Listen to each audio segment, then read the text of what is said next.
नमो अरिहन्ताणं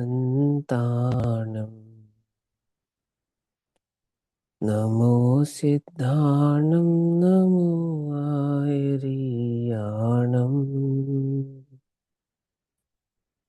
नमो वज्रायाणं नमो लोये सवसाहुणम्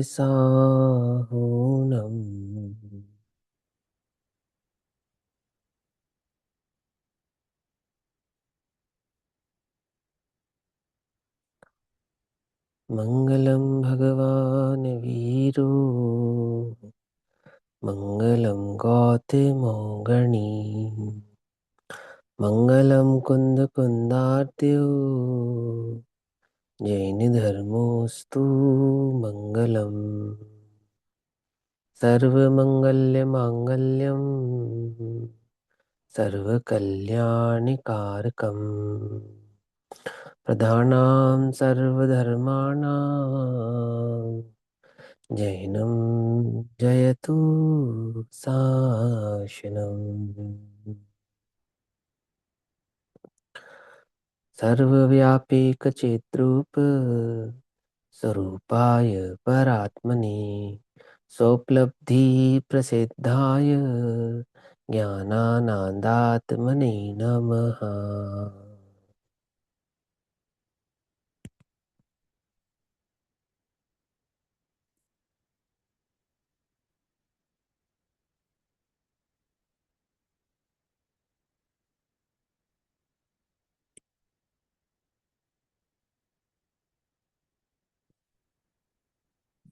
हमारा दोपहरकालीन स्वाध्याय का विषय चल रहा है श्री प्रवचन सारजी प्रमागम।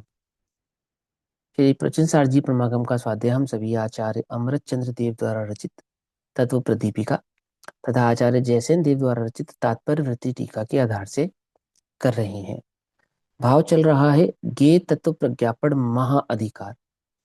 ज्ञेय तत्व प्रज्ञापन महाअधिकार के अंतर्गत द्रव्य सामान्य प्रज्ञापन की चर्चा चल रही है और द्रव्य के सामान्य स्वरूप की चर्चा करते समय आचार्य देव 122 नंबर की गाथा के माध्यम से हमें ये बतलाते हैं कि परमार्थ से आत्मा के द्रव्य क्रम का अकर्तृत्व प्रकाशित करते हैं, अर्थात निश्चय से वस्तु को वस्तु के स्वरूप से वास्तव में देखा जाए, समझा जाए और जाना जाए तो आत्मा कर्म का कर्ता तो है, परंतु आत्मा द्रव्य कर्म का कर्ता नहीं है। ठीक है ना। जो पौद्गलिक कार्मिक वर्गणाएं हैं, 8 कर्म रूप वर्गणाएं हैं, उन पौद्गलिक 8 कर्म रूप वर्गणाओं का कर्ता यह आत्म द्रव्य नहीं है। समझे। यह बात समझाते हैं 122 नंबर की गाथा के माध्यम से। क्यों समझाते हैं ये बात हमको? क्योंकि अभी हमने द्रव्य आत्मा को कर्म का कर्ता कहा है ना। 120 121 नंबर की गाथाओं में संसार में परिभ्रमण का होने का जो कारण है वह आत्मा का कर्म है और कर्म का कर्ता आत्मा है, ऐसी ये बात हमने वहां पर कही है। तो आगे आने वाली गाथा में द्रव्य कर्म और भाव कर्म की भिन्नता और द्रव्य कर्म का कर्ता आत्मा नहीं है परंतु भाव कर्म का आत्मा कर्ता किस अपेक्षा से है, इस बात का स्पष्टीकरण यहाँ पर भली प्रकार से करेंगे। ठीक है ना। पेज नंबर 335 335 नंबर का पेज है। 122 नंबर की गाथा है परमार्थ से आत्मा के द्रव्य कर्म का अकर्तृत्व प्रकाशित करते हैं, यानी कर्तापना नहीं है ऐसा प्रकाशित करते हैं। क्या कहते हैं? परिणामो संयमादासा पुण्य किरियाति होदि जीव मया किरिया कम्मति मदा तम्हा कम्मरसण दूकत्ता। परिणाम स्वयं ही आत्मा है। परिणाम किसको कहा? परिणाम पिछली गाथाओं में भाव कर्म को कहा था, कर्म को कहा था या परिणमन को कहा था, है ना। अब यह आचार्य देव टीका के माध्यम से स्वयं स्पष्ट करेंगे कि किस परिणाम का कर्ता आत्मा होने से आत्मा स्वयं परिणाम ही है और किस परिणाम का कर्ता आत्मा नहीं होने से वह परिणाम आत्मा नहीं है। ऐसा परिणाम स्वयं ही आत्मा है जो जीवमयी क्रिया होता। ठीक। अभी देखो एक बात और समझो कि अशुद्ध निश्चय ऐसे है भैया, अशुद्ध निश्चय ऐसे है। कोई भी चीज अशुद्ध निश्चय से हो जाने से, है ना, हल्की हो जाएगी ऐसा नहीं है, हल्की पड़ गई ऐसा नहीं है। समझना ध्यान से, है ना। जिन्हें वस्तु स्वरूप की भली प्रकार से खबर है, पूर्णतः खबर है, वो अशुद्धता से कहा है। तो अशुद्धता से कहा है, तो अशुद्धता का कर्ता जीव को भी कहा है ना, जीव को ही कहा है ना। समझे, दो दो प्रकार के नए होते, एक निश्चय होता है, एक व्यवहार होता है। तो आप व्यवहार में तो असत की स्थापना कर सकते हैं, समझ में, बात नहीं समझ में, है ना। लेकिन निश्चय में असत की स्थापना नहीं कर सकते। एक बात तो आप ये समझो, दूसरी बात और समझो आप। एक ध्यान देने वाली बात जो आपको ध्यान दिलाना चाहता हूं मैं।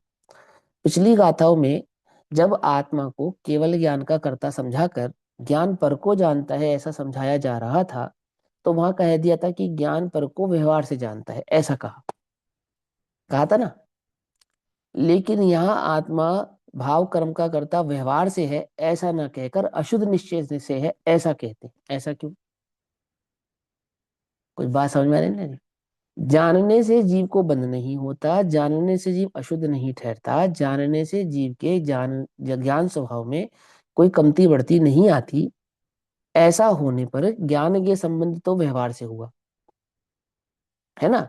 लेकिन जिस जिस काम क्रोध मान माया लोभ के कारण जीव चारों गतियों में परिभ्रमण करता है, जिस भाव कर्म के कारण इस जीव के शुद्ध स्वभाव का प्रकटपना नहीं हो पाता है, ऐसे उस अशुद्ध भाव का कर्ता आत्मा को अशुद्ध निश्चय ने से कहा, व्यवहार ने से करता है ऐसा नहीं कहा। तो कुछ फर्क होगा, कोई बात होगी या नहीं होगी? मतलब मैं ये बात क्यों कह रहा हूँ कि कोई ऐसा जोर डाले कि ये तो अशुद्ध निश्चय नहीं की बात है, अशुद्ध निश्चय नहीं की बात है। तो भाई अशुद्ध निश्चय नहीं की बात है, तो बात कोई हल्की है ऐसा नहीं है। जीव की गलती है यह ज्ञात करा रहे हैं। जगत में कोई किसी का कर्ता नहीं है, और इस परिभ्रमण, इस संसार में जीव यदि परिभ्रमण कर रहा है, तो वह परिभ्रमण गलती किसी और की नहीं, जीव की स्वयं की है, यह बतला रहे हैं। अशुद्ध क्यों कह रहे हैं? क्योंकि गलती बतला रहे हैं, समझे। गलती नहीं बतलाते, जीव के निर्मल स्वभाव के बारे में बतलाते, तो थोड़े निर्मल भाव के बारे में बताते तो एक देश शुद्ध निश्चय नहीं कहते, पूर्ण भाव के बारे में कहते तो शुद्ध निश्चय नहीं से कहते। समझ में ही बात नहीं समझ में? वहां पे अशुद्ध कहने का तात्पर्य झूठा है, असत्य है, ऐसा नहीं। अशुद्ध कहने का तात्पर्य तो बस जो हम तुम्हारी गलती है वो बतला रहे हैं, इस अपेक्षा से उसे अशुद्ध कह रहे हैं। ठीक। और फिर एक बात कि नयों के आधार से जीव कार्य करता हो या किसी द्रव्य की क्रिया होती हो, ऐसा नहीं है। जीव के कार्य क्रियत्व को समझाने वाले जो पक्ष हैं उनका नाम नय है। ठीक है ना। तो देखो अब यहाँ क्या कहते हैं, टीका में तो उसका स्पष्टीकरण आएगा ही, मैंने थोड़ा सा आपको ध्यान दे आवे इस बात के लिए कहा। देखो यहाँ कहते हैं, परिणाम स्वयं ही आत्मा है, जो जीवमयी क्रिया होता। जीवमयी क्रिया होता कौन सा परिणाम? वह परिणाम आत्मा स्वयं ही है, जिसका कर्ता जीव स्वयं है, जिस क्रिया में जीव जीव भाव रूप परिणमित होने लगता है। परिणाम स्वयं ही आत्मा है, जो जीवमयी क्रिया होता, और क्रिया ही है कर्म। अतः हम किसको कर्म कहेंगे? हम जीव की उस क्रिया को कर्म कहेंगे जिसका कर्ता जीव स्वयं है। उस क्रिया को कर्म नहीं कहेंगे जिसका कर्ता जीव नहीं है। तो जिस क्रिया का कर्ता जीव नहीं है, वो क्रिया तो है द्रव्य कर्मों की, और जिस क्रिया का कर्ता जीव स्वयं है, वो क्रिया है भाव कर्म की। पकड़ में ही बात नहीं? पकड़ में? सरलांडी जी समझ रहे हैं? अब बात है ना, मुश्किल तो नहीं लग रहा? हाँ, ध्यान से समझना, मुश्किल लगे तो पूछना। बिल्कुल सिंपल, कंफ्यूज नहीं होना कि नहीं भैया वहां तो ऐसा कहा है, फिर वहां ऐसा क्यों कहा है, वहां ऐसा क्यों कहा है ना। अपने को पूरी बात समझ में आनी चाहिए। पुत्र को माँ राजा बेटा भी कहती है, और गंदा बच्चा ऐसा भी कहती है। तो गंदा बच्चा कहती है, गलत कहती है, सही कहती है? ये गंदा काम करता है इसलिए गंदा बच्चा कहती है, सीधी सी बात। अच्छा काम करता है तो राजा बेटा कहती है, उसमें क्या बात हो गई? समझे ना। ऐसे ही जब जीव अशुद्ध परिणाम युक्त होता हुआ अशुद्ध भाव रूप परिणमित होता है, तब उस अशुद्धि का कर्ता जीव स्वयं है, ऐसा जिन वचन में कहा जाता है वह अशुद्ध निश्चय है। लेकिन जिस क्रिया का कर्ता जीव सर्वथा ही नहीं है, हो ही नहीं सकता, है ना, उसका कर्ता हम जीव को कहते नहीं। द्रव्य कर्म का कर्ता हम जीव को उपचार से कहेंगे। समझे नहीं समझे? द्रव्य कर्म का कर्ता जीव को उपचार से कहेंगे। भाव कर्म का कर्ता हम जीव को अशुद्ध निश्चय से कहेंगे, उसको व्यवहार से कहेंगे, इसको अशुद्ध निश्चय से कहेंगे। दोनों में अंतर है ना।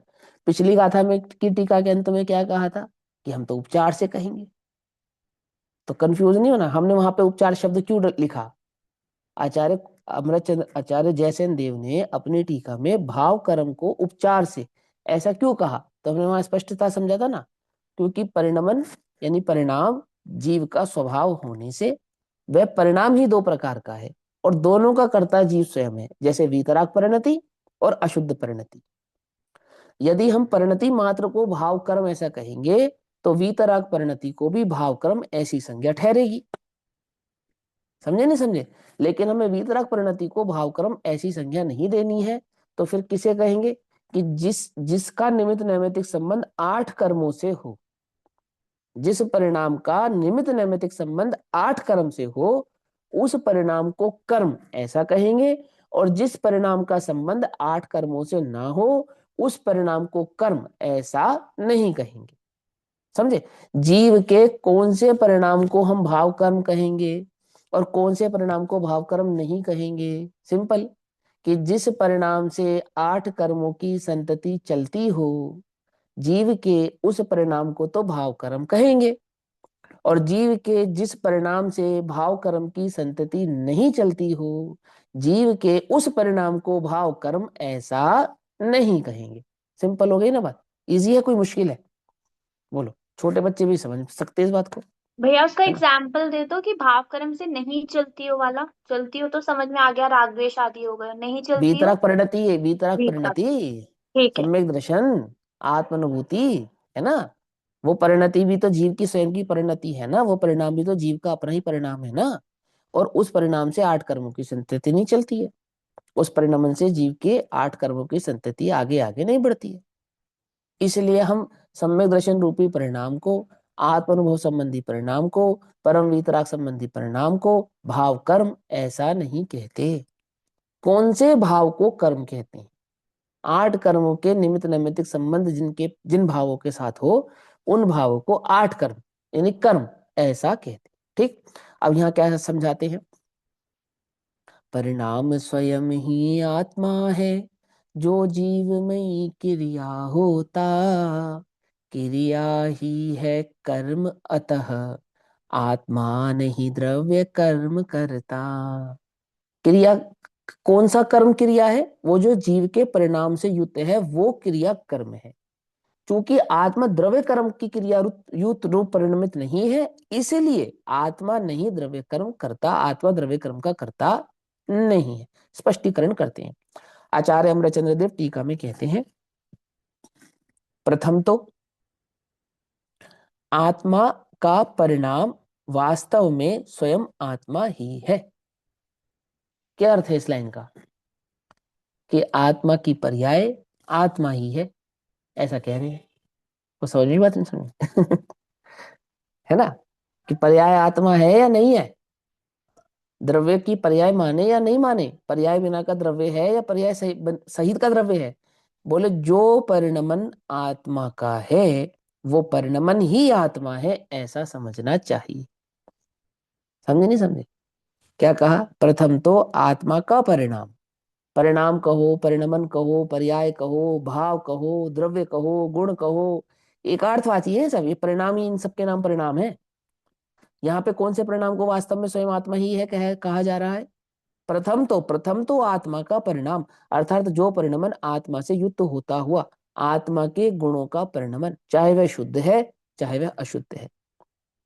आत्मा का वह परिणमन जो आत्मा का है, आत्मा का होने से वह परिणमन ही आत्मा है, ऐसा कहा जाता है।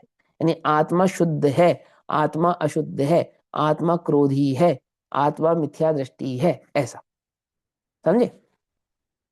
आत्मा सम्यक दृष्टि है, आत्मा सिद्ध है, ऐसा है ना। आत्मा संसारी है, जीव नारकी है, जीव मनुष्य है, जीव त्रियंच है, ऐसा। आ रही बात समझ में? तो क्या कहते हैं, प्रथम तो आत्मा का परिणाम वास्तव में स्वयं आत्मा ही है। क्यों? क्योंकि परिणामी परिणाम के स्वरूप का कर्ता होने से परिणाम से अनन्य है। बिल्कुल सिंपल। आ गया अर्थ निकल कर? क्यों कहा हमने? यानी यहाँ पे हम कौन से परिणाम को कह रहे हैं? परिणामी और परिणाम। परिणामी किसको कहते हैं? द्रव्य को। परिणाम किसको कहते हैं? पर्याय को। सिंपल। तो द्रव्य की जो पर्याय है वो द्रव्य से अनन्य यानी एक भाव रूप होने से, अलग अलग जुदा जुदा नहीं होने से, उन दोनों के बीच में पृथकत्व नहीं होने से वह पर्याय ही द्रव्य है, ऐसा समझ में आना चाहिए। आती है बात समझ में? आहा, ये ज्ञान है ना, ज्ञान। कौन है ये? है आत्मा है। समझे? ऐसा।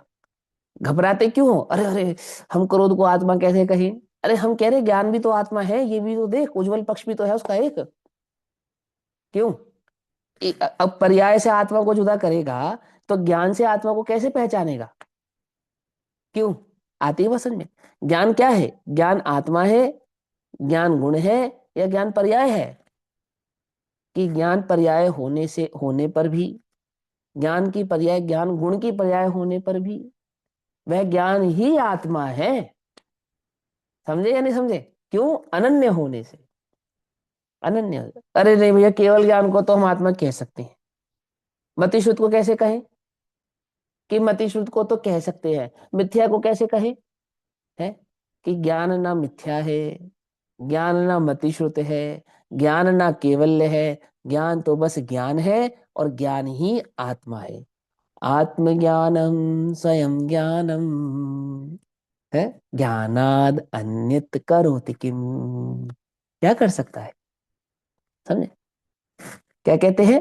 ऐसा ऐसा समझ में है ना? तो कहते हैं, क्योंकि हम परिणाम, वो जो परिणाम युत रूप परिणमित होता हुआ जो द्रव्य है वह स्वयं द्रव्य ही अर्थात आत्मा ही है। क्यों? क्योंकि परिणामी परिणाम के स्वरूप का कर्ता होने से उस पर्याय का जैसा भी स्वरूप है, उस पर्याय के स्वरूप का कर्ता होने से परिणाम से अनन्य है, अर्थात अन्य नहीं है, अलग नहीं है, अन्य, अनन्य।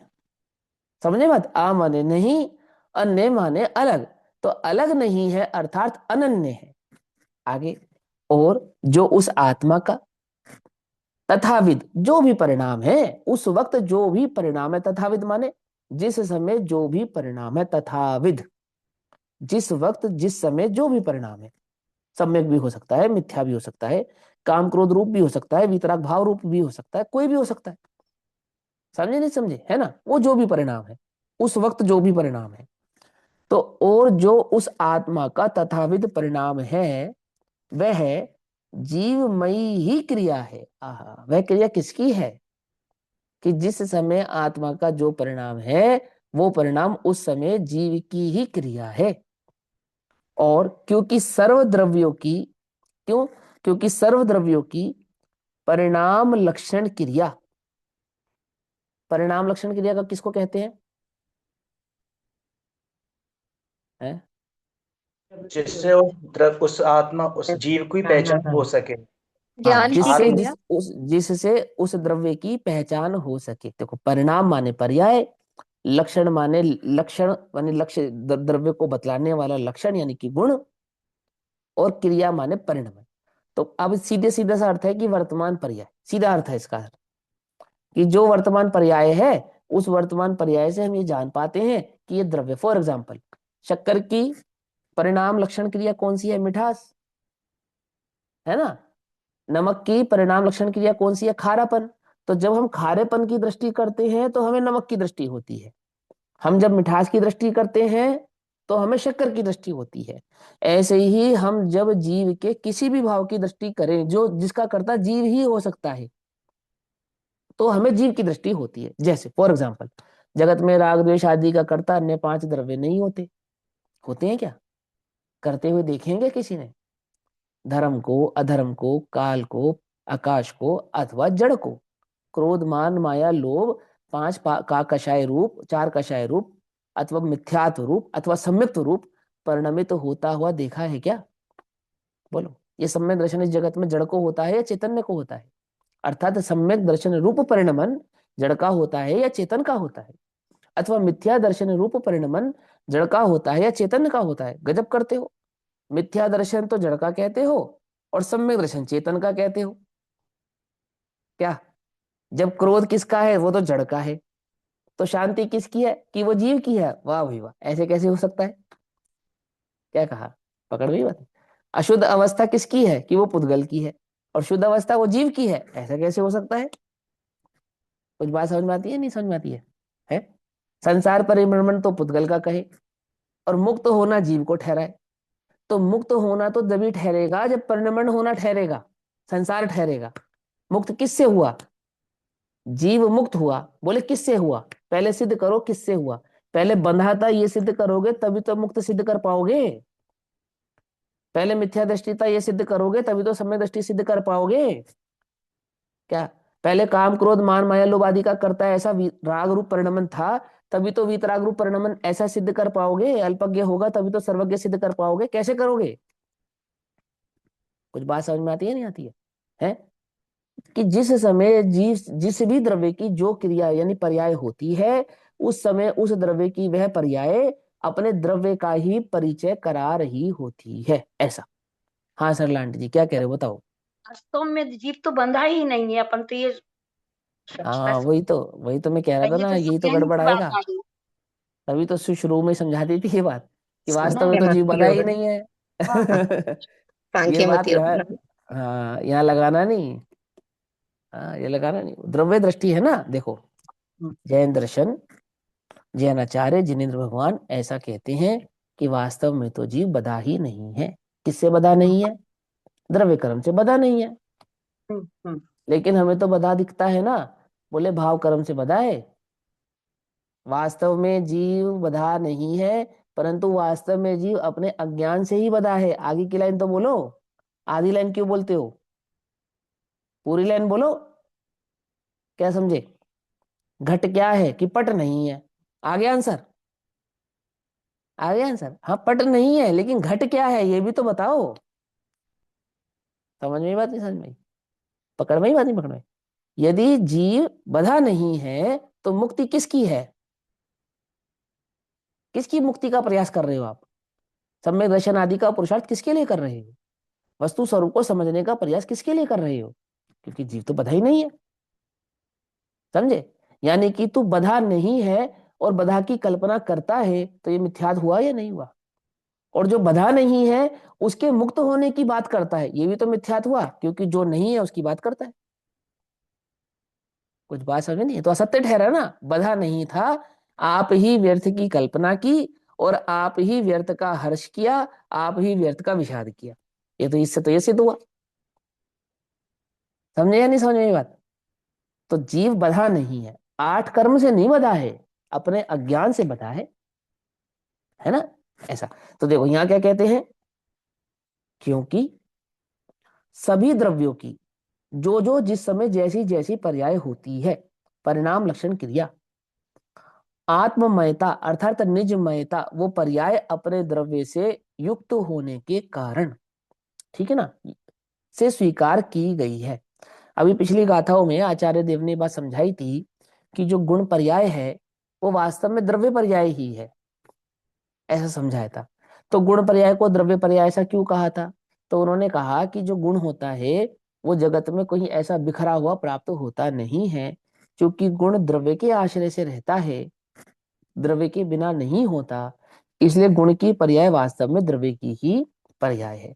ऐसे ही ज्ञान की पर्याय जीव की ही पर्याय है, जड़ की पर्याय पुद्गल की अचेतन की ही पर्याय है ना। ऐसे क्षेत्रवगाह आदि को देने वाली जो पर्याय हैं वो आकाश की ही है, आदि आदि भाव ऐसा समझा रहे हैं। तो वो क्या कहते हैं, क्योंकि सभी द्रव्यों की परिणाम लक्षण क्रिया अर्थात उनकी जो जो पर्याय है, गुणों का जो भी उनका परिणमन है, लक्षण गुणों को भी कहते हैं, लक्षण गुणों को भी कहते हैं। उन गुणों का जो परिणमन है ना, वो आत्ममयता अर्थात अपने द्रव्य से तदादमय संबंध वाला होने के कारण, अर्थात द्रव्य गुणों का ही समूह है। द्रव्य ही है, ऐसा आत्मयता निजमयता से स्वीकार की गई है। और फिर जो जीवमयी क्रिया है वह आत्मा के द्वारा स्वतंत्रतया प्राप्त होने से कर्म है, अर्थात जीव का जो परिणमन है वो स्वतंत्रता जीव का ही होने से, जीव के साथ ही उसका संयुक्त भाव होने से स्वतंत्रता है ना, इसलिए क्या कहा, स्वतंत्रता प्राप्त होने से वह जीव का ही कर्म है, अर्थात वह जीव का ही परिणमन है, ऐसा कहेंगे। कर्म है कहने का तात्पर्य जीव का ही परिणमन है यहाँ पर, ऐसा कहेंगे। इसलिए परमार्थतः, अब परमार्थतः लिख रहे हैं ना, टीका में स्पष्ट लिखा है परमार्थतः, व्यवहार से नहीं, निश्चय से, परमार्थतः आत्मा अपने परिणाम स्वरूप भाव कर्म का ही करता है। पकड़ में बात, परमार्थतः आत्मा अपने परिणाम स्वरूप भाव कर्म का ही करता है। किंतु किंतु किंतु किंतु पुद्गल परिणाम स्वरूप द्रव्य कर्म का नहीं। जो द्रव्य के गुणों का परिणमन है, अर्थात जो जो इस जगत में पर्याय है, हम उसमें शुद्ध अशुद्ध का कोई भेद करते नहीं है, सिंपल सी बात समझो। वो पर्याय अपने द्रव्य के साथ युक्त होने के कारण, अर्थात पर्याय होगी तो गुण के बिना नहीं होगी, गुण होगा सो द्रव्य के बिना नहीं होगा। तो जो पर्याय होगी वो अपने द्रव्य से युक्त होने के कारण द्रव्य ही उसका कर्ता ठहरेगा।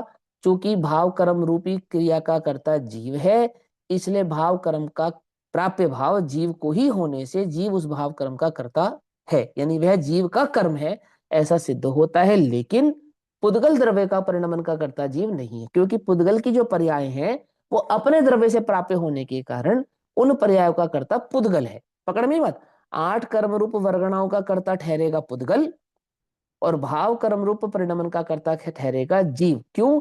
क्योंकि सभी द्रव्यों की परिणाम लक्षण क्रिया आत्ममयता से स्वीकार की गई है। सिंपल सी बात है। पूरी टीका की एक लाइन आपको समझ में आ जाए तो पूरी टीका समझ में आ जाए, है ना। क्योंकि सभी द्रव्यों के परिणाम लक्षण क्रिया आत्ममयता से स्वीकार की गई है, इसलिए जो जो परिणमन पुद्गल के अधीन होगा उसका कर्ता तो पुद्गल ठहरेगा, और जो जो परिणमन जीव के अधीन होगा उसका कर्ता जीव ठहरेगा। तो 8 कर्म रूपी पुद्गल परिणमन का कर्ता तो पुद्गल ठहरा द्रव्य कर्मों का, और भाव कर्म का कर्ता जीव ठहरा। ठीक ऐसा यहां पर आचार्य देव हमको समझाते हैं। आगे कहते हैं, अब यहां प्रश्न होता है। क्या प्रश्न होता है? यहां प्रश्न होता है कि जीव भाव कर्म का कर्ता है, तब फिर द्रव्य कर्म का कर्ता कौन है?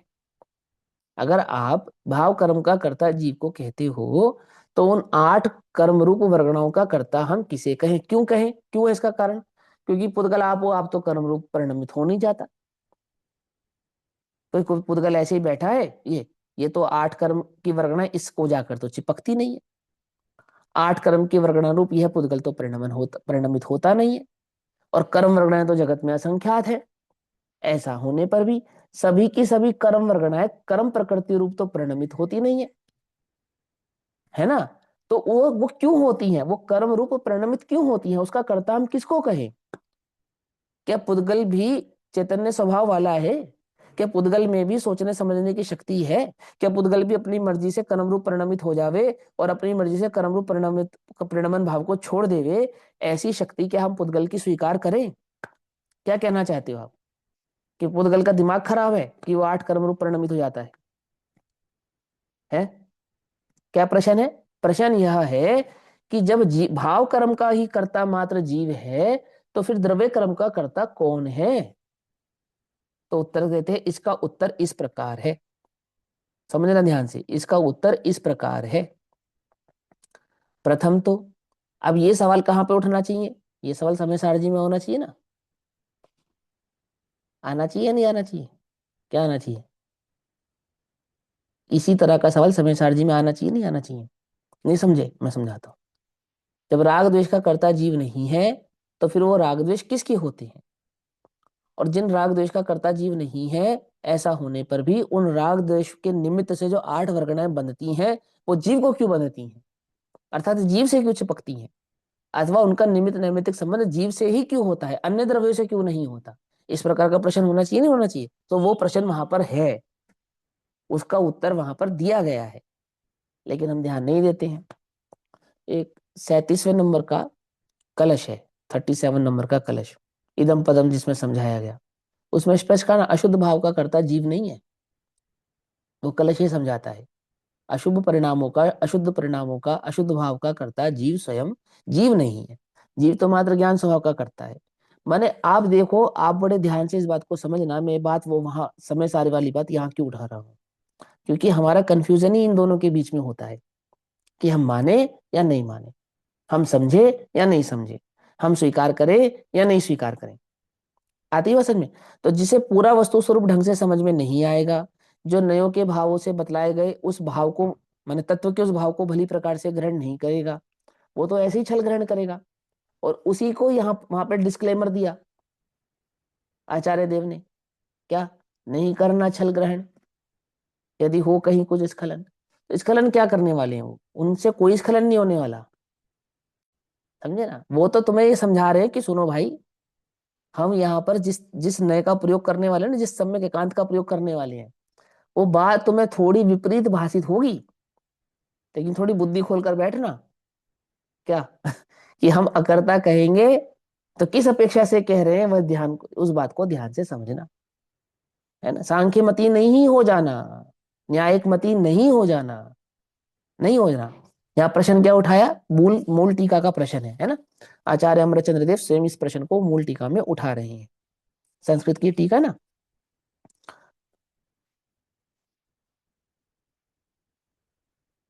देखो, अथा 1 2 3 4 5, 5वें नंबर की लाइन मूल टीका संस्कृत में, एक बार देख लो आप भी।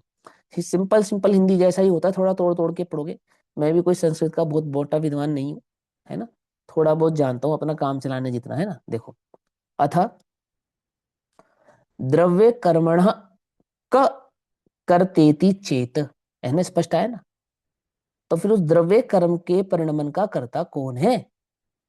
यदि जीव तो भाव कर्म का ही करता है। देखो, उससे उससे पिछली लाइन देखो, बिल्कुल लिखा है स्पष्ट, आत्म परिणामात्मकस्य भाव कर्मण एव कर्ता, न तु पुद्गल परिणामात्मकस्य द्रव्य कर्मण। साफ लिखा ना कि आत्मा पुद्गल कर्मों का कर्ता नहीं है, परंतु भाव कर्म का कर्ता है। तो अथा अब यहाँ ये प्रश्न उठता है कि द्रव्य कर्मण का कर्तेति चेता, अर्थात द्रव्य कर्मों का कर्ता कौन है, ये प्रश्न उठता है। तो ऐसा नहीं ना किसी, हमने अपनी कल्पना से यहाँ ये प्रश्न उठाया है, आचार्य अमरचंद्र देव ने आज से लगभग 1500 वर्ष पहले स्वयं ही इस टीका में इस प्रश्न को उठाया। ठीक, और क्या कहा, द्रव्य कर्म का कर्ता कौन है? सो इसका उत्तर इस प्रकार है। प्रथम तो, सबसे पहले तो, पुद्गल का परिणाम वास्तव में स्वयं पुद्गलमयी है ना।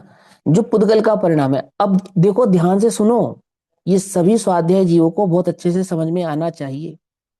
आत्मा में उत्पन्न होने वाला जो राग का परिणाम है, वो पुद्गल का परिणाम नहीं है, समझो ध्यान से।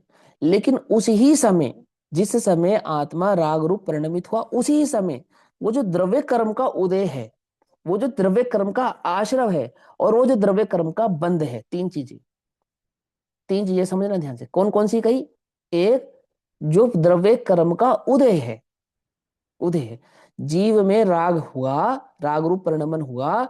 ये जीव के राग रूप परिणमन को हमने द्रव्य कर्म के उदय से समझा है कि राग कर्म के उदय के कारण जीव रागी हुआ।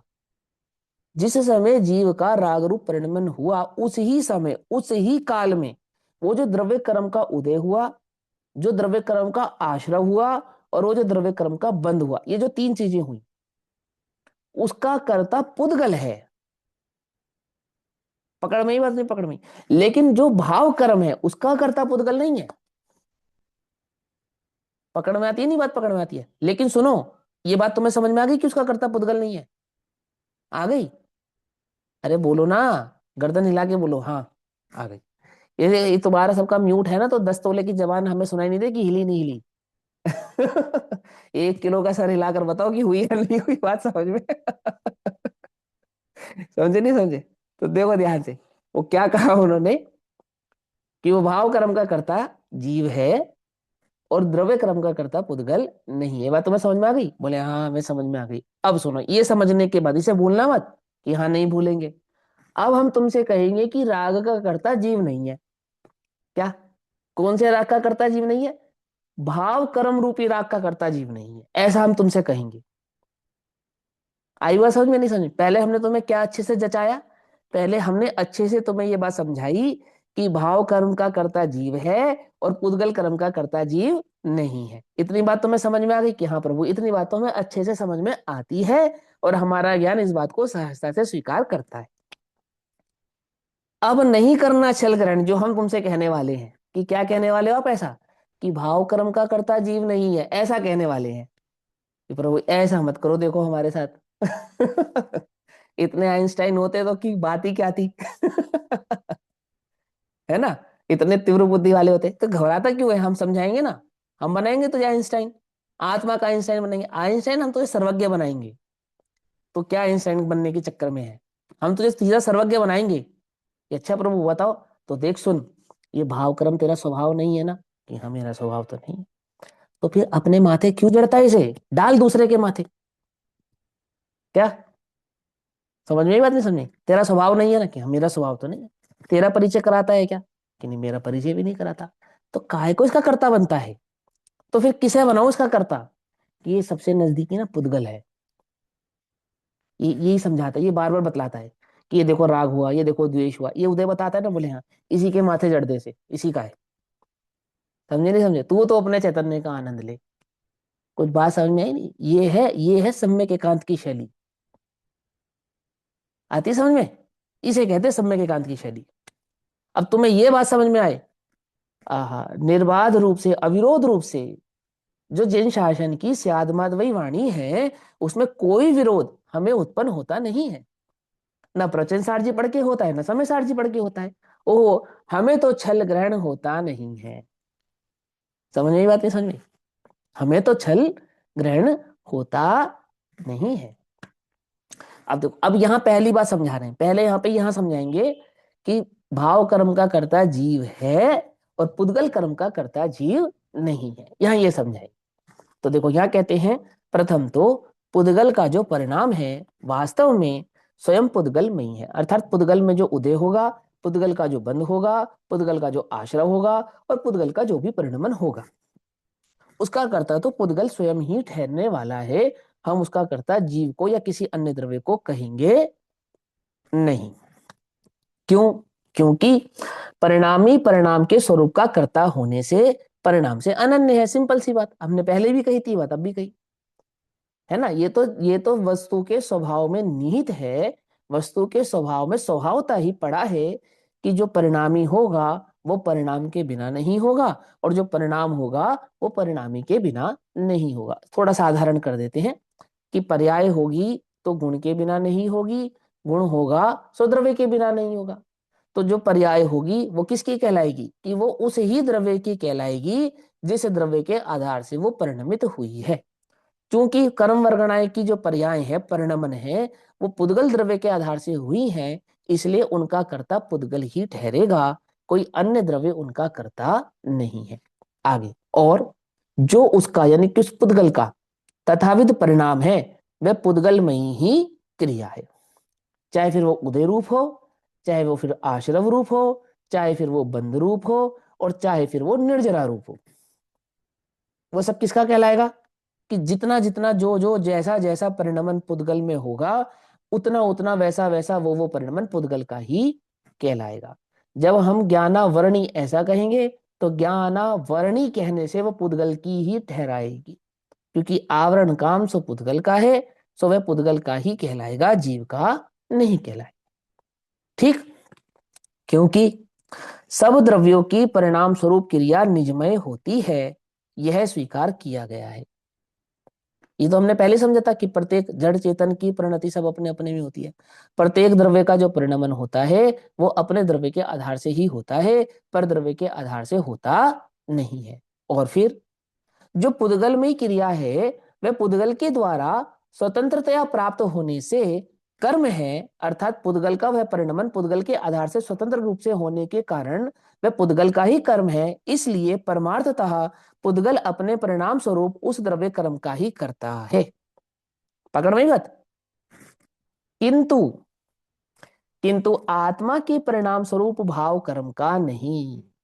देखो, भाव कर्म हुआ है, भाव कर्म है, परंतु भाव कर्म का कर्ता पुद्गल नहीं है। और पुद्गल में कर्म रूप परिणमन हुआ है, परंतु पुद्गल के उस कर्म रूप परिणमन का कर्ता जीव नहीं है। अभी तुम्हें इतनी सी बात, ये दो स्वतंत्रताएं भली प्रकार से समझो, उनका निमित्त नैमित्तिक संबंध भी समझाएंगे, पहले इतनी बात तुम्हें समझ में आनी चाहिए। इसलिए यह समझना चाहिए, क्या समझना चाहिए, कि जो तुमने अभी प्रश्न किया, क्या प्रश्न किया, तो फिर इस पुद्गल का कर्म रूप परिणमित होने का कर्ता कौन है। तो ये बात तुम्हें भली प्रकार से समझ में आनी चाहिए कि उस रूप परिणमित होने का, पुद्गल के उस रूप परिणमित होने का कर्ता तो पुद्गल स्वयं ही है, उसमें जीव का कोई योगदान नहीं है। पहले ये बात समझ में आनी चाहिए, ठीक है ना। आत्मा आत्म स्वरूप परिणमित होता है, पुद्गल स्वरूप परिणमित नहीं होता है। आत्मा का परिणमन आत्म भाव से होता है, पुद्गल का परिणमन पुद्गल भाव से होता है। पुद्गल के कारण आत्मा का परिणमन नहीं होता और आत्मा के कारण पुद्गल का परिणमन नहीं होता। लेकिन हम दोनों के बीच में निमित्त नैमित्तिक संबंध समझाता है, भाव कर्म के कारण द्रव्य कर्म और द्रव्य कर्म के कारण भाव कर्म। तो इन दोनों के बीच में हमने जो कारण शब्द लगाया ना, कारण, भाव कर्म के कारण द्रव्य कर्म, ये कारण निमित्त नैमित्तिक की सूचना देता है, कर्ता कर्म की सूचना नहीं देता है। तो 122 नंबर की गाथा सबसे पहले इन दोनों के बीच के कर्ता कर्म संबंध को मिटाती है, निमित्त नैमित्तिक संबंध को नहीं। पहले किसको सब मिटाया, कर्ता कर्म संबंध को, निर्भर करा पहले। क्या निर्भर करा, कि इस जगत में यदि तुझे कर्म के आवरण से मुक्त होना है तो वह मुक्ति कर्मों के हाथ में नहीं है। माने कर्म के दया पर, कर्म के भरोसे पर इस जीव का कल्याण टिका नहीं है, क्योंकि कर्म से जीव बंधा नहीं है। कर्म के कारण, पुद्गल कर्म के कारण जीव में कुछ नफा नुकसान होता नहीं है। जो कुछ होता है, जो कुछ भाव कर्म का परिणमन होता है, वह जीव का स्वयं ही होता है, स्वयं से ही होता है, स्वयं में ही होता है, पर द्रव्य उसमें कुछ कर सकता नहीं। पहले तू ये बात समझ, फिर तुझे उस भाव कर्म के अभाव का भी उपाय बतलाएंगे। क्यों, उंगली पकड़ के ले जा रहे हैं ना मोक्ष मार्ग में, है ना, उसका उपाय बतलाएंगे। लेकिन पहले समझ, वो तो भैया मैं थोड़ी क्रोधी हूं, वो तो पुद्गल करता है, मूर्ख बनाता है। मैं थोड़ी मिथ्या दृष्टि, वो तो पुद्गल का है, पुद्गल करता है। ये 5 इंद्रिय के विषय का रूप परिणाम होते हैं ना, ये मेरे थोड़ी है, ये तो पुद्गल के हैं, पुद्गल करता है। कि भैया कौन खाता है, मैं खाता हूं या पुद्गल खाता है कौन भोगता है, मैं भोगता हूं या पुद्गल भोगता है। कि पुद्गल भोगता है, ऐसा होने पर भी भोगने के परिणाम का कर्ता जीव है। पुद्गल खाता है, ऐसा होने पर भी खाने के परिणाम का कर्ता जीव है। क्रोध कर्म पुद्गल कर्म के उदय से होता है, ऐसा होने पर भी क्रोध रूप परिणमित होने का जो परिणाम है, उस उस क्रोध रूप परिणाम का कर्ता जीव है। समझ नहीं बात है, समझ में, जीव है, कोई अन्य द्रव्य नहीं है।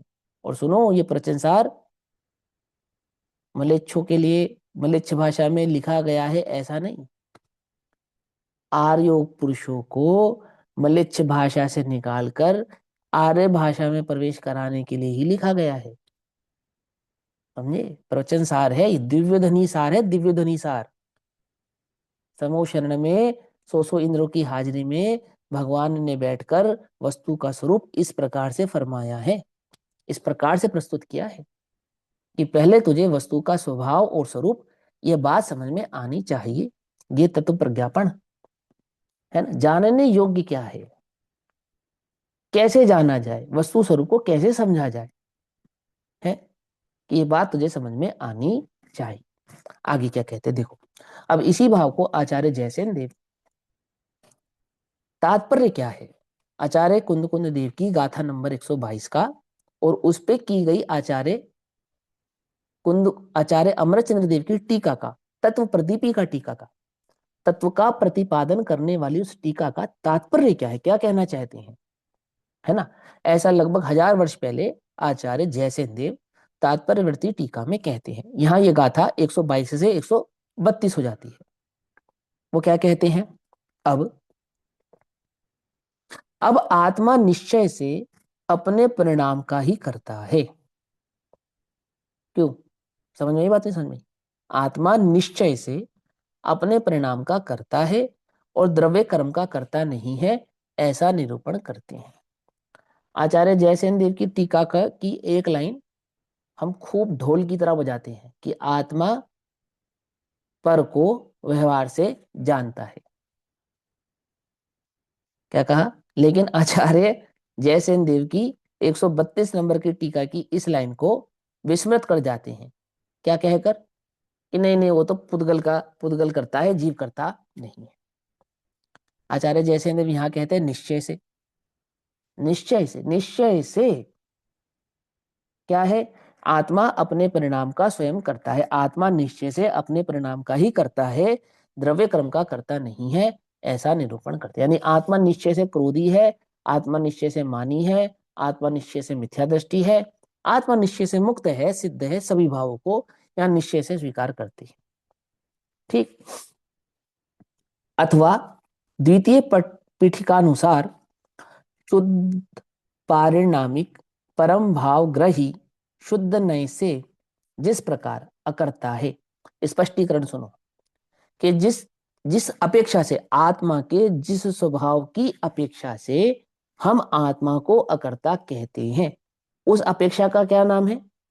कि उस अपेक्षा का नाम है शुद्ध पारिणामिक परम भाव ग्राही शुद्ध नय।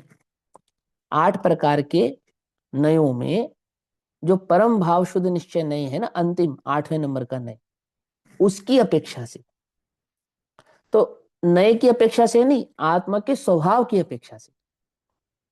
समझे ना? उस स्वभाव को बदलाने वाला वो नय, उस नय की अपेक्षा से जिस प्रकार आत्मा अकर्ता है, उसी प्रकार अशुद्ध नय से अकर्ता है। ऐसा ऐसा जैनमती नहीं, सांख्यमती। क्या कहा? जैसा जैसा शुद्ध निश्चय से आत्मा अकर्ता है, उसी तरह आत्मा क्रोध मान माया लोभ आदि का करता नहीं है, निश्चय से करता नहीं है, ऐसा जो मानता है, उसी प्रकार अशुद्ध नय से अकर्ता है, ऐसा सांख्यमती द्वारा जो कहा गया है, उसका निषेध करने के लिए। क्या निषेध करने के लिए? आत्मा के बंध तथा मोक्ष की सिद्धि के लिए कथनचित परिणामी पने की व्यवस्था करते हैं। कथनचित यानी कि आत्मा को अपेक्षाकृत, कथनचित माने कदाचित नहीं, कथनचित माने अपेक्षाकृत, अपेक्षा से ये आत्मा के परिणामी पने की व्यवस्था करते हैं। व्यवस्था करते हैं माने हमने व्यवस्था बनाई है ऐसा नहीं, वो तो व्यवस्था है वहां पर, उस व्यवस्था को यहाँ पर व्यवस्थित भाव से बतलाते हैं। ठीक। इस प्रकार दोनों पीठिकाओं को मन में रखकर यह सूत्र निरूपण करते हैं। दोनों पीठिकाओं को, दोनों कौन सी दो पीठिका? अशुद्ध निश्चय नय और शुद्ध निश्चय नय। समझे?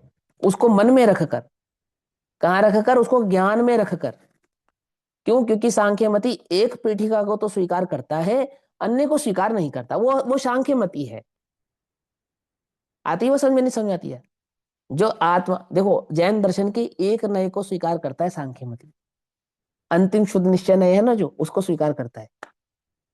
और इसी कारण यही सबसे बड़ा धोखा है कि जो जैन अनुयायी होता है, जैनमती होता है, वो सांख्यमती को भ्रम से मेरा है, अपना है, ऐसा मान लेता है।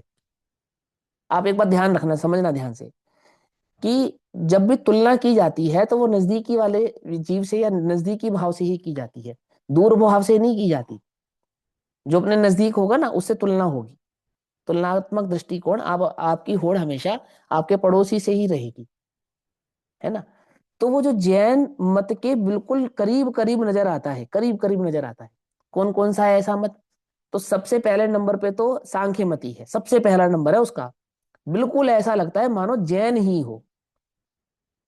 उसकी चर्चा, उसकी वार्ता, उसकी तत्व को प्रतिपादन करने की शैली, वस्तु स्वरूप को बतलाने की शैली, उसका जो अध्यात्म है, वो बिल्कुल अगर आंख मूंद के पढ़ो तो तुम ये समझ ही नहीं पाओगे कि यह आचार्य अमरचंद्र देव कह रहे हैं या कोई सांख्यमती कह रहा है, ये आचार्य कुंद कुंद कह रहे हैं या कोई सांख्यमती कह रहा है।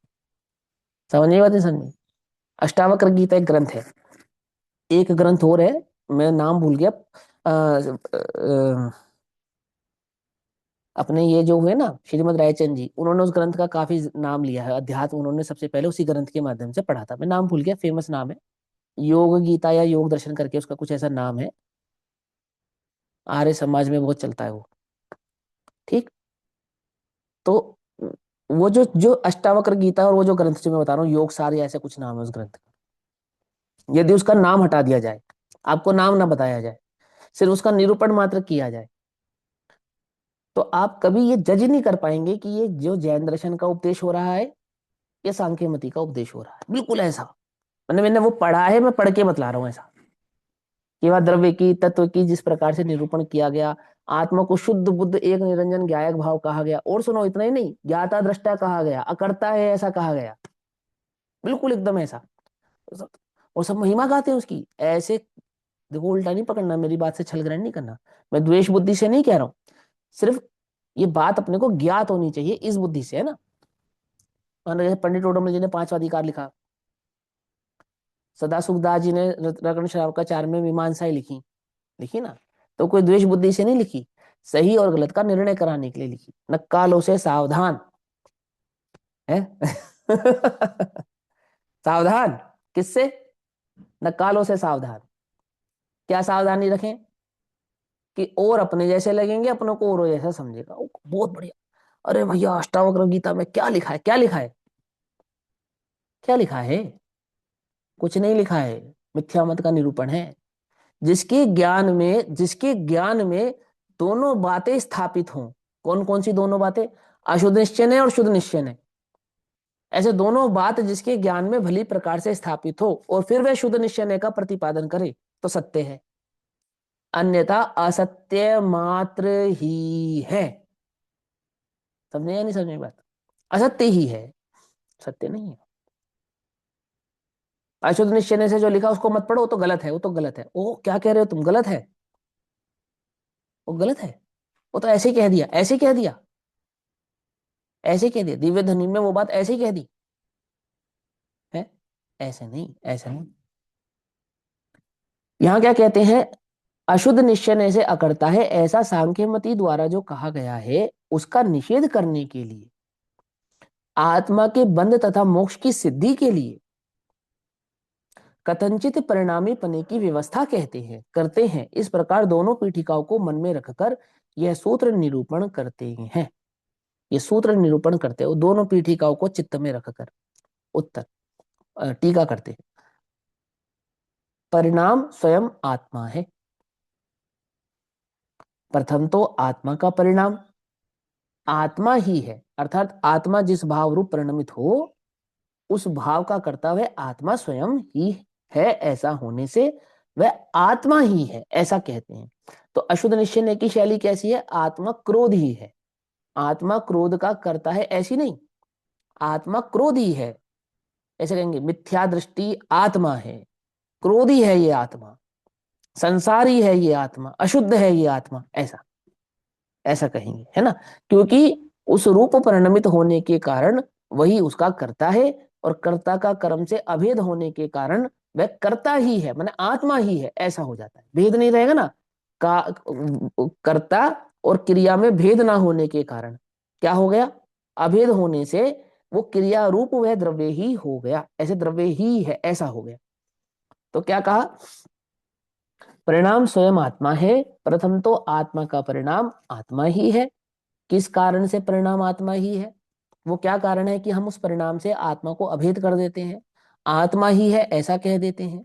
उत्तर, क्योंकि परिणाम और परिणामी के तन्मय पना होने से परिणाम ही आत्मा है। ठीक। पुनः वह परिणाम क्रिया है, वह परिणाम क्रिया या परिणति है। क्रिया है या परिणाम है या परिणति है? उत्तर, तो किस प्रकार की परिणति है? वो प्रश्न पूछे, किस प्रकार की परिणति है? उत्तर, जीव से रचित होने के कारण जीव में ही है। आप उसको परिणाम कहो, आप उसे क्रिया कहो, आप चाहे उसे परिणति कहो, आप उसे चाहे परिणमन कहो। ठीक। तो फिर प्रश्न उठाया कि किस प्रकार की परिणति है? तो बोले जीव से रचित होने के कारण जीवमयी ही है, अर्थात उसकी जो रचना हुई, उसकी जो उत्पत्ति हुई, वो जो परिणमन हुआ, वो उसका रचना, उसकी उत्पत्ति, उसके परिणमन का कर्ता जीव स्वयं हुआ। और जीव होने के कारण वह जीव ही है, ऐसा यहाँ पर कहते हैं। माने जीव तो होना और राग हो जाए, क्या ऐसा हो सकता है? बोले ऐसा तो नहीं हो सकता। तो बोले जीव रागी है, राग का परिणमन करता जीव होने से या जीव राग रूप परिणमित होने से जीव रागी है, ऐसा यहाँ पर सिद्ध करते हैं। स्वतंत्र स्वाधीन जीव से, स्वतंत्र स्वाधीन जीव कौन है? सिद्ध भगवान। उनका भी परिणमन हो रहा है, उनकी भी परिणति होती है, उनका भी परिणाम है या नहीं है? कि हाँ है, लेकिन उससे जो भिन्न परिणाम परिणति और परिणमन है, क्रिया है। तो कहते हैं जीव स्वतंत्र स्वाधीन जीव से शुद्ध तथा अशुद्ध उपादान कारण रूप से प्राप्त होने से वह क्रिया कर्म मानी गई है। एक शुद्ध उपादान रूप कारण है जिसका, और एक का अशुद्ध उपादान रूप कारण है जिसका। माने ये कहेंगे कि जो सिद्ध आदि पर्याय है उसका उपादान कारण शुद्ध है, और जो संसार आदि की पर्याय है उसका उपादान कारण अशुद्ध है। माने जीव उपादान कारक है अपने परिणाम का, लेकिन जिस जिस परिणति से अशुद्धता की सूचना मिले उस अपेक्षा से उसी जीव को अशुद्ध उपादान कारण ऐसा कहते हैं, और जिस परिणति से शुद्ध पर्यायों की सूचना प्राप्त होती हो या जीव की शुद्धता प्राप्त होती हो उसे शुद्ध उपादान कारण जीव का ऐसा कहते हैं। अब उपादान में दो भेद नहीं होते, लेकिन क्रिया की अपेक्षा से शुद्ध और अशुद्ध ऐसे दो भेद उपादान में करते हैं। कर्म शब्द से यहाँ जो भी चैतन्य रूप जीव से अभिन्न, फिर बोलता हूं, अंतिम अंतिम लाइन है, समय हो रहा है मुझे मालूम है, लेकिन प्रसंग थोड़ा इंपॉर्टेंट है। कर्म शब्द से जो हमने शब्द उच्चारित किया कर्म, ऐसा जो हमने कहा, इससे क्या बात समझ में आनी चाहिए अपने को? कि अपने को इससे यह बात समझ में आनी चाहिए कि कर्म शब्द से यहां जो भी चैतन्य रूप जीव से अभिन्न भाव कर्म नामक निश्चय कर्म है वही ग्रहण करना चाहिए, उसका ही कर्ता जीव है। अर्थात भाव रूप जो परिणमन जीव का होगा, चाहे शुद्ध होगा चाहे अशुद्ध होगा, उससे बस इतनी बात ग्रहण करना कि जब हम कहें कि कर्म का कर्ता जीव है तो तुम उसका अर्थ द्रव्य कर्म ना निकालकर भाव कर्म ऐसा ही अर्थ करना, अन्य कोई अर्थ वहां पर नहीं करना, ऐसा। इसलिए जीव द्रव्य कर्म का कर्ता नहीं है, भाव कर्म का कर्ता है और द्रव्य कर्म का कर्ता नहीं है। यहां यह सिद्ध हुआ कि यद्यपि कथनचित परिणामी पना होने पर जीव का कर्तापना सिद्ध है, अपेक्षा से, कथनचित माने अपेक्षा से कर्तापना सिद्ध है, तथापि निश्चय से अपने परिणामों का ही करता है, व्यवहार से पुद्गल कर्म का करता है। निश्चय से तो अपने परिणामों का करता है, क्योंकि उन भाव अशुद्ध भावों के साथ पुद्गल कर्मों का निमित्त नैमित्तिक संबंध है, इसलिए द्रव्य कर्म का करता है, ऐसा हम व्यवहार से कहते हैं, निश्चय से नहीं कहते। किंतु वहां जब शुद्ध उपादान कारण रूप शुद्धोपयोग रूप से परिणमन करता है तब मोक्ष को साधता है, अशुद्ध उपादान कारण से तो बंध को ही साधता है। माने मोक्ष को साधने वाला भी जीव है और बंध को साधने वाला भी जीव ही है। पुद्गल भी जीव के समान निश्चय से अपने परिणामों का ही करता है, जीव के परिणामों का करता तो उसे व्यवहार से कहते हैं। ये बात क्यों समझाई जा रही है? कि वो जो तुमको लग रहा था ना इतरे इतराशय दोष, वो मिटा रहे हैं यहाँ पर। क्या समझा रहे कि कर्म द्रव्य कर्म के कारण जीव को परिणाम होता हो ऐसा नहीं, और जीव के परिणामों के कारण द्रव्य कर्मों की संतति चलती हो तो ऐसा भी नहीं। जीव की परिणति जीव में होती है, उसका कर्ता जीव स्वयं होता है, जीव अपने परिणामों से उस कार्य को कार्य रूप क्रियान्वित करके अपने अशुद्ध उपादान और अपने शुद्ध उपादान का सूचक है, और पुद्गल अपने कार्य कर्म होने से, अपने परिणमन होने से, अपनी क्रियाकारित्व होने से अपने क्रियाकारित्व और परिणमन का कर्ता पुद्गल स्वयं है। लेकिन एक दूसरे को एक दूसरे का कर्ता कहना, सो यह तो व्यवहार मात्र है। इस प्रकार रागादि परिणाम कर्म बंध के कारण हैं, उनका ही कर्ता जीव है। इस प्रकार कथन की मुख्यताओं से दो गाथाएं द्वारा तीसरा स्थल पूर्ण होता है। क्या कहते हैं इन अंतिम लाइन? बिल्कुल सिंपल सी बात। इससे हमें यह सिद्ध होता है कि रागादि परिणाम जिनका कर्ता जीव स्वयं है, उन रागादि परिणामों के कारण कर्मों की 8 कर्मों की संतति चलती है, और इस अपेक्षा से कर्म बंध का कर्ता जीव है, हम ऐसा कह देते हैं। तो रागादि परिणाम कर्म बंध के कारण है, और उन रागादि परिणाम यानी कि भाव कर्म का कर्ता जीव है। और इस प्रकार की कथन से कि मुख्यता से ये दोनों गाथा यहाँ पर तीसरे स्थल के भाव से पूर्ण होती है। अब 123 नंबर की गाथा आचार्य देव यहाँ पर हमको कहेंगे, सो वह हम कल पढ़ेंगे, अभी समय हुआ। तब तक के लिए सभी को जय जिनेन्द्र। ओम नमः सिद्धेभ्यः।